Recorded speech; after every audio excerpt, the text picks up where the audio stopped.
Assalamualaikum warahmatullahi wabarakatuh. Salam tambang. Perkenalkan, nama saya Syarif Indra Septiansa. Saya adalah dosen Diploma 3 Program Studi Teknik Pertambangan Politeknik Negeri Ketapang.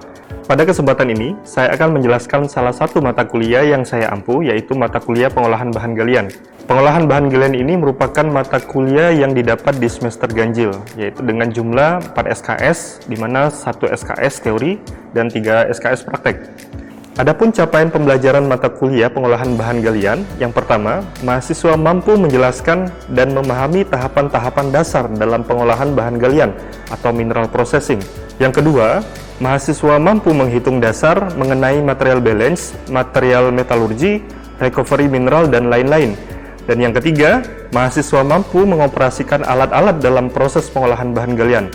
Yang keempat, mahasiswa mampu mengetahui aplikasi dalam penggunaan alat pengolahan bahan galian.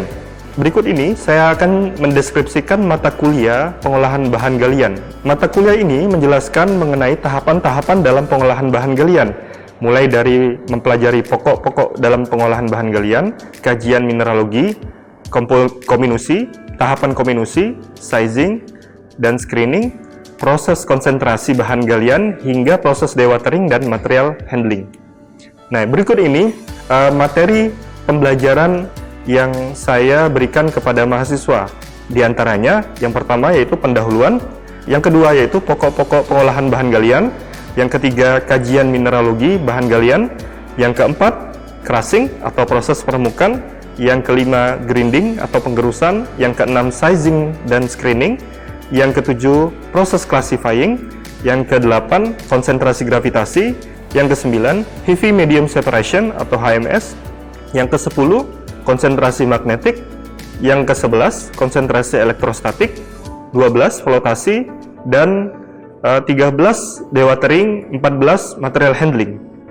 Untuk sistem pembelajaran di masa pandemi ini, di Politeknik Negeri Ketapang, khususnya di program studi teknik pertambangan, kami melakukan perkuliahan secara hybrid, bisa dilakukan secara luring maupun di kelas, ataupun dengan daring dengan menggunakan aplikasi pendukung seperti Zoom, Google Meet, kemudian WhatsApp Group. Sedangkan metode pengumpulan tugas, karena sistem yang kami pakai menggunakan sistem paperless, kami menggunakan aplikasi ya seperti Google Classroom. Yang ketiga, aplikasi Edlink yang terintegrasi dengan Siakat atau Sistem Informasi Akademik Politeknik Negeri Ketapang, di mana saya memberikan instruksi kuliah, kemudian tugas kuliah, bahkan tugas kelompok yang dikumpulkan melalui aplikasi Edlink atau terintegrasi di Sistem Informasi Akademik di Politeknik Negeri Ketapang. Kemudian berbagai inovasi, strategi, dan metode pembelajaran yang saya terapkan, tujuannya yaitu agar dapat tercapainya dan terjadinya peningkatan hasil belajar mahasiswa dan lulusan nantinya akan memiliki kompetensi yang sesuai dengan yang kita harapkan. Untuk metode pembelajaran yang saya terapkan, saya di sini ada 3 metode. Yang pertama, metode ceramah atau penyampaian materi. Yang kedua, yaitu demonstrasi atau simulasi. Yang ketiga, yaitu diskusi kelompok. Nah, di mana metode ceramah ini saya lakukan dengan harapan mahasiswa nantinya dapat memahami dan memperoleh materi secara luas. Kemudian, dalam metode demonstrasi atau praktek atau simulasi, metode ini saya berikan aplikasi contoh di dunia pertambangan ya, dengan tujuan agar mahasiswa tadi lebih tertarik dan mengembangkan pola pikirnya dalam menghubungkan teori dan praktek nantinya. Untuk metode diskusi kelompok, mahasiswa di sini saya bentuk dalam kelompok dan memberikan topik permasalahan atau studi kasus ya, tentunya di bidang pertambangan atau pengolahan bahan galian tadinya, sehingga mahasiswa tadi itu dapat mempresentasikan dan mendiskusikannya. Nah, tujuan dari metode diskusi ini ya, jadi mahasiswa tadi itu dapat lebih pede ya, atau lebih percaya diri mengungkapkan pemikirannya dalam mengembangkan pola berpikir yang kritis, aktif, dan kreatif. Selain itu, saya di sini juga mencoba untuk menerapkan strategi pembelajaran, yaitu dengan cara program based learning atau PBL, di mana strategi pembelajaran ini sangat menunjang sekali di pendidikan vokasi dalam strategi memberikan studi kasus kepada mahasiswa atau permasalahan-permasalahan yang konkret yang berkaitan dengan kehidupan kita sehari-hari di pertambangan. Ya, salah satu contoh saya berikan langsung studi kasus atau gambaran terkait tentang efektivitas pencucian biji bauksit dan pengolahannya, serta pengendalian sisa dari pencucian di washing plant yang ada di perusahaan di Kabupaten Ketapang ini, terutama di penambangan biji bauksit. Nah, setelah saya berikan studi kasus, kemudian mahasiswa tersebut mendiskusikannya dan memberikan analisis solusi permasalahan yang terjadi di daerah penambangan di pencucian bauksit.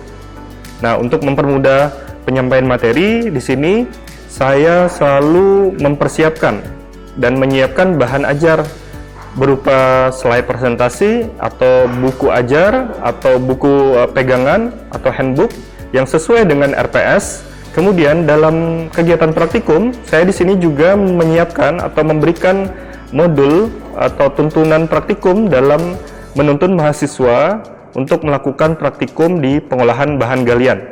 Untuk sistem penilaian, aktivitas, kemudian nilai tugas, baik itu tugas kelompok ataupun tugas mandiri, UTS, ya, kemudian UAS, ya, sehingga laporan praktek atau kegiatan praktek itu memiliki bobotnya masing-masing, di mana bobotnya yaitu 50% teori dan 50% praktek.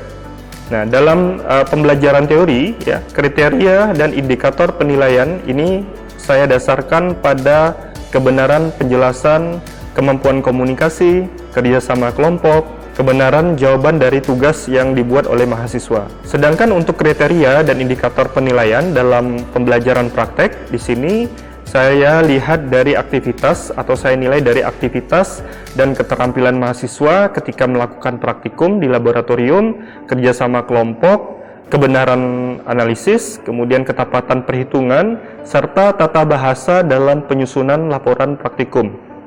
Nah, kemudian hasil evaluasi nilai tersebut saya infokan secara transparan, tentunya dapat melalui WhatsApp group, kemudian melalui mading di jurusan, hingga melalui siakat Politab, agar mahasiswa tersebut apabila mendapatkan nilai yang kurang bagus atau kurang baik, kita akan berikan segera remedial, ya, atau perbaikan sesuai jadwal kalender akademik yang ditentukan oleh Politeknik Negeri Ketapang. Nah, berikut ini saya akan tampilkan video proses pembelajaran dan praktikum di laboratorium pengolahan bahan galian. Kita saksikan video berikut ini. Baik, Assalamualaikum warahmatullahi wabarakatuh. Waalaikumsalam warahmatullahi wabarakatuh. Apa kabarnya? Baik Pak, baik. Alhamdulillah. Oke ya, hari ini kita lanjut ke pertemuan berikutnya, yaitu tentang kominusi ya. Kemarin saya sudah jelaskan terkait tentang pokok-pokok dalam ini pengolahan bahan galian. Nah, sekarang kita masuk ke kominusi. Oke, baik. Di pengolahan bahan galian ini ya, tentunya selalu saya menjelaskan tahapan-tahapan dalam pengolahan bahan galian. Ya. Nah, salah satu tahapan-tahapan pengolahan bahan galian, ya, yang dari awal yang pertama karakterisasi biji atau karakteristik biji, ya, atau kita mengklasifikasikan biji tadi. Apakah tadi bongkahan tadi itu, batuan tadi itu dalam bentuk bongkahan, ya, atau dalam bentuk sedimentasi atau dalam bentuk pasir, ya, baru kita bisa masuk ke tahap berikutnya seperti ini. Ya. Nah, kemarin saya jelaskan mengenai karakterisasi biji, ya, seperti apa. Misalnya biji bauksit mempunyai karakteristik bentuknya bongkahan atau batuan. Kemudian nanti langkah apa saja yang harus dilakukan. Tentunya masuk ke tahap berikutnya. Nah, tahap berikutnya ini di dalam tahap PBG ada namanya kominusi. Ya, kominusi. Nah, kominusi ini dibagi menjadi dua, ya. Yang pertama proses crushing, yang kedua proses grinding. Ya, nanti kita bahas. Ya. Apa sih yang dimaksud dengan kominusi? Ya. Nanti baru setelah ini saya sampaikan teori, baru kita lakukan praktikum. Ya. praktikum di laboratorium bagaimana cara mengkeras atau meremuk si batuan tadi. Alat apa yang digunakan untuk meremuk? Ya. Alat apa yang digunakan untuk menggerus? Nah, ini kita pelajari dulu ya. Mulai dari prosesnya, kemudian alatnya, kemudian cara menghitungnya, ya. Cara menghitungnya seperti apa? Nah, baru setelah itu masuk ke tahap handling, konsentrasi, dewatering, material handling, gitu ya. Ya, sampai di sini paham ya. Nah, sekarang kita masuk ke kombinasi ya. Kombinasi ini dikenal dengan istilah reduksi ukuran atau pengecilan ukuran. Nah, sebelum saya masuk ke definisi, ya, artinya ada yang tahu nggak apa itu kombinasi? Coba ada yang bisa menjelaskan apa itu kombinasi? Coba, Farida, apa itu kombinasi? Kombinasi adalah proses pengecilan ukuran batuan. Oke, nah, jadi salah satu inti dari proses kombinasi yaitu pengecilan ukuran atau reduksi ukuran tadi, yang awalnya bongkahan besar, ya, kemudian dipecahkan, ya, dengan alat, tentunya kan bukan pakai tangan ya, tapi pakai alat, kemudian menjadi kecil, ya, menjadi kerikil atau bongkahan yang lebih kecil, ya, tergantung kekuatan si ini lagi ya dari alat itu. Kalau kita jelaskan di sini, ya, kombinasi ini merupakan proses operasi atau pengecilan ukuran, ya, pengecilan ukuran apa yang dikecilkan biji ya atau bongkahan tadi sesuai dengan ukuran, ya, sesuai dengan ukuran. Baik itu dilakukan dengan proses peremukan maupun proses penggerusan. Jadi tadi ada dua ya, ada dua tahapan, ada proses crushing, ada proses grinding, ya. Nah, di sini akan kita bahas namanya proses peremukan. Nah, istilahnya dengan crushing. Nah, sekarang saya jelaskan juga apa sih tujuan dari proses kombinasi ini. Ya, yang pertama, menghasilkan partikel sesuai dengan kebutuhan. Jadi material yang ditambang itu kan dalam bentuk bongkahan besar, kemudian dibawa ke pabrik, ya, pabrik pengolahan tadi. Ya, pabrik pengolahan bahan galian. Sebelum masuk ke prosesnya, proses intinya direduksi dulu ukurannya. Nggak mungkin langsung dimasukkan ke alat kan, di proses itu kan. Dia harus ini dulu, diproses dulu. Misalnya bongkahannya besar, granitnya besar, berarti harus dipas dulu atau dihambar dulu atau dipecahkan dulu menjadi lebih kecil. Ya. Begitu juga dengan bauxit, ya, sama. Ketika ketemu dalam bentuk boulder atau bongkahan, maka harus dikecilkan, ya, terlebih dahulu. Sesuai dengan ukuran. Berapa sih yang ingin kita kecilkan? Ya tergantung nanti, ya, maunya seperti apa. Kemudian tujuan yang kedua yaitu membebaskan mineral pengotor, ya, mineral berharga dari mineral pengotor. Jadi yang ingin kita ambil itu apa? Mineral berharganya, ya kan? Yang mineral pengotor itu kita buang, disahkan. Nah, nanti kalau misalnya bauksit saja dicuci kan, dicuci, disemprot, nanti dipisah tuh, material yang halusnya dan material yang kasarnya. Kasarnya yang disebut sebagai wasnya, ya, konsentratnya, yang ukuran kecil disebut sebagai tiling, gitu kan, dan kalian preparasi kemarin, ya. Ya, itu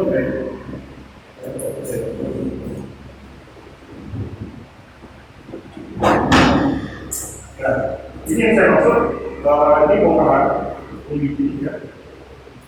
Dan di dalamnya ada namanya mineral berharga. Ya. Kemudian di sini ada yang tidak berharga atau kotor. Nah, ini kotor. Kemudian dia berharga, ya. Dia berharga. Ini juga yang berharga. Jadi yang berharganya yang merah. Nah, tentunya harus kita proses lebih lanjut, ya. Untuk kita lakukan namanya reduksi ukuran. Reduksi ukuran tadi. Jadi lebih kecil. Nanti akan terpisah antara mineral berharga dan mineral pengotornya. Gitu ya. Tujuannya seperti itu. Ya, kita memisahkan material berharga dari mineral pengotornya. Ya. Nah, kemudian yang ketiga, fungsi yang ketiga memperbesar luas permukaan. Ya. Artinya semakin kecil ukurannya, maka luas permukaannya akan semakin besar. Nah, tujuannya kalau misalnya semakin kecil, maka nanti bisa digunakan untuk reaksi pelarutan. Kalau misalnya di bauksit, nanti digrinding lagi, dihaluskan, baru dimasukkan ke dalam tangki digester untuk diekstraksi dengan menggunakan larutan etanol. Jadi larutan kimia tadi itu akan mengekstraksi serbuk bauksit tadi ya, sehingga nanti diambil alumina. Ya, semakin kecil ukurannya maka semakin banyak mineral yang terbebaskan. Ya, contohnya tadi, kalau semakin kita gerus maka dia akan semakin kecil, maka semakin banyak mineral berharga yang bebas. Ya, contohnya misalnya ada emas yang terjebak di dalam satu titik. Gimana cara kami? Ya digerus hingga dia terpisah. Ya, demikian ya.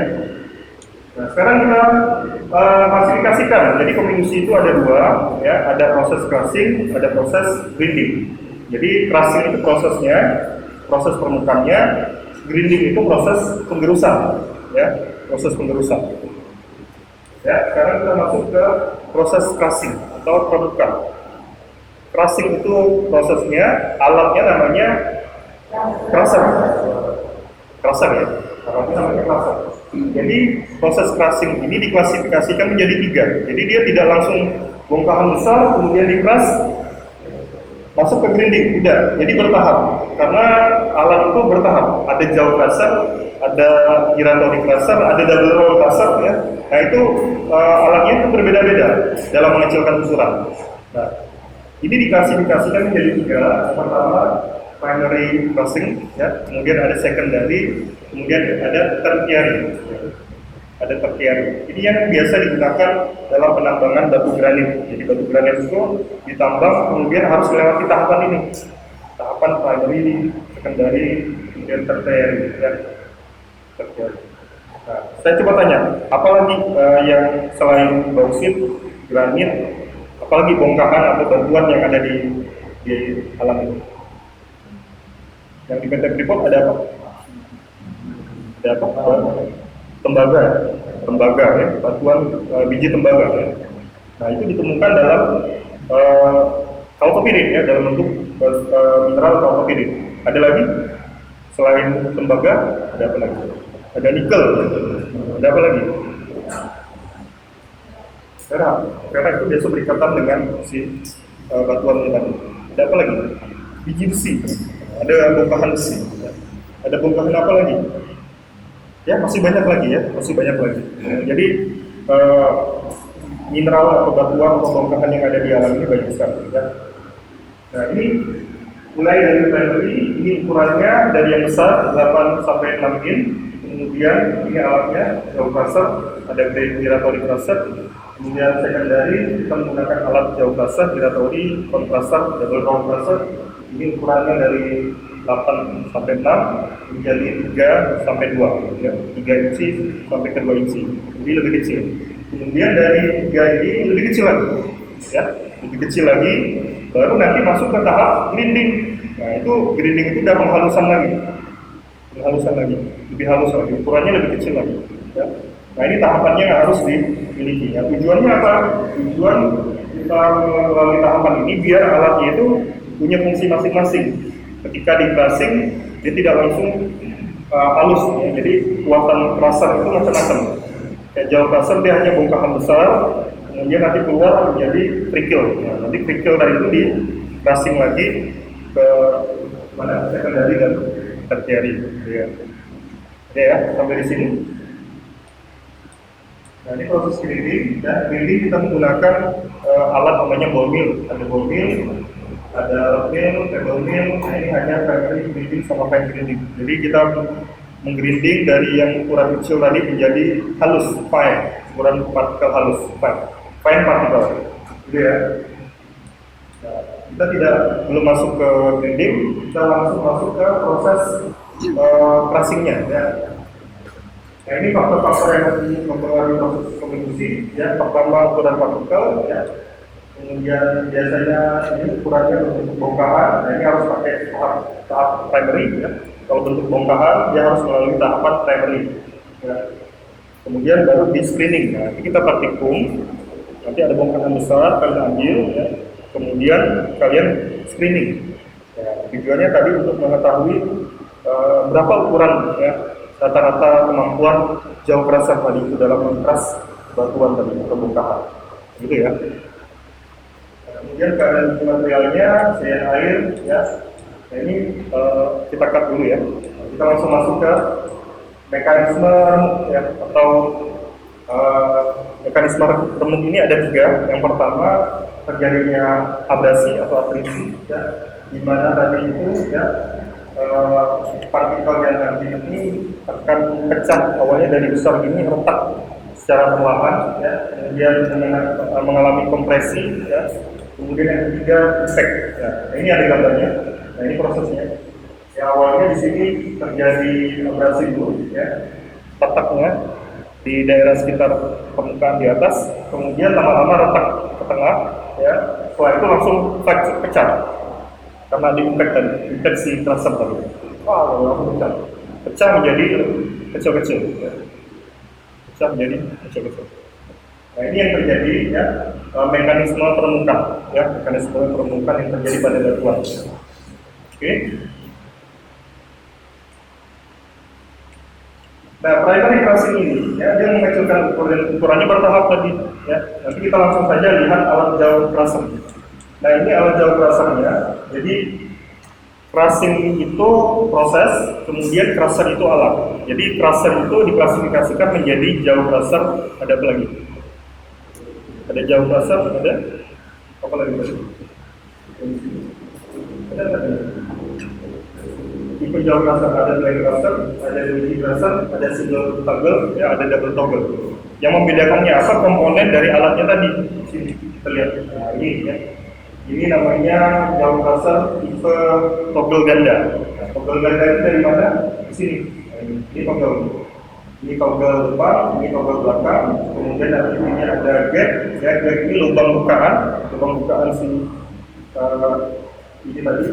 Material yang masuk di sini, umpan yang masuk di sini. Kemudian di sini ada fix jauh ini yang tidak bergerak.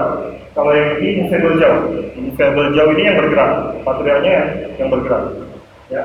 Kemudian di sini ada roda, ya. Ada pitman seperti piston yang bergerak naik ke atas, ke bawah, naik ke atas, ke bawah, gitu ya. Nah, ini tipe toggle ganda ya. Kemudian ada yang tipe toggle tunggal, ya. Tipe toggle tunggal. Jadi hanya satu toggle.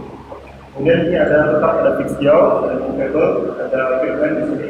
Kemudian juga ada roda penggeraknya, penggerak mekaniknya. Oke, ya. Ini tipe toggle yang tunggal, gitu ya.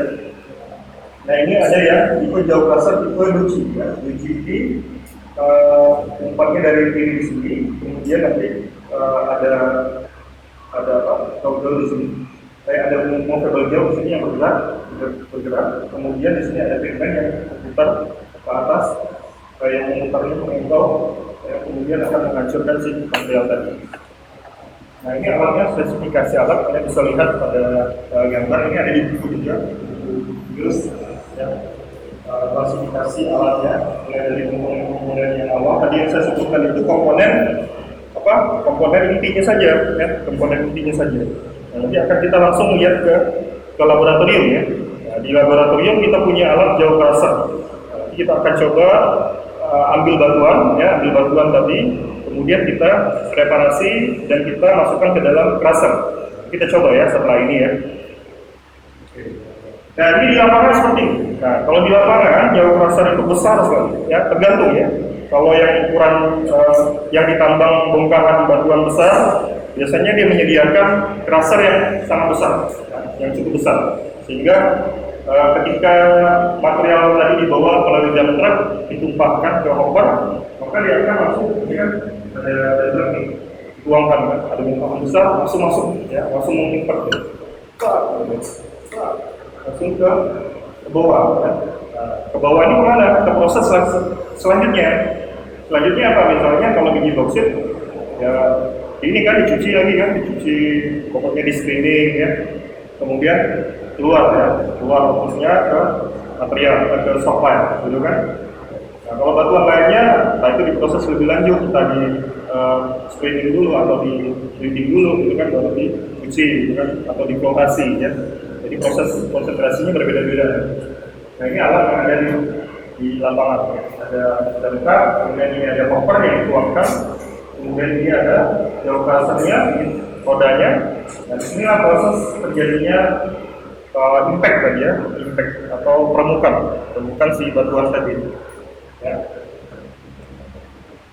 Oke, kalau tidak ada pertanyaan, ya kita ketemu di laboratorium untuk praktikum ya. Nanti praktikumnya Patrick ya, jangan lupa bawa jas lab ya. Kita masuk ke tahap crushing ya. Jadi ada bongkahan yang kita sudah siapkan. Kalian nanti persiapkan diri untuk melakukan praktikum ya. Jangan lupa bawa peralatan kalian ya. Oke, dari saya terima kasih. Wassalamualaikum warahmatullahi wabarakatuh.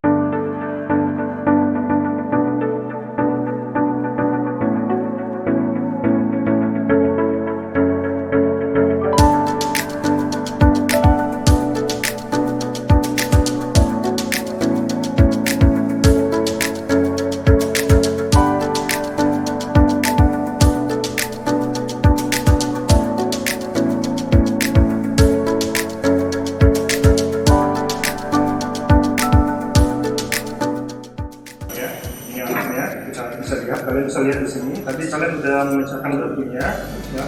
Kemudian batu tadi sudah dipecahkan, baru masuk ke sini. Nah, sebelum kita mulai menjalankan alatnya, ya, ini kita harus pakai safety dulu ya. Yang paling penting itu apa? Kacamata. Kacamata ini fungsinya nanti biar pada saat masuk ini menahan kalau ada bongkahan yang terlempar keluar ya. Jadi mata kita terlindungi. Nah ini kalau main juga nih, kalau kena ya. Kemudian nanti baju labnya betul ya. Oke ya, ini adalah jauh kasarnya. Kalau kalian suka, ini namanya pembukaannya ya, pembukaannya atau gap yang tadi yang saya jelaskan. Kemudian nanti materialnya masuk ya, masuk ke sini. Kemudian outputnya kemana? Outputnya keluar di sini. Ketika setelah selesai ya, maka kalian bisa matikan alatnya, baru kalian lakukan analisis layar. Gampang sekali. Yang buka, masuk, tunggu sebentar, tunggu matikan mesin, lakukan analisis layar.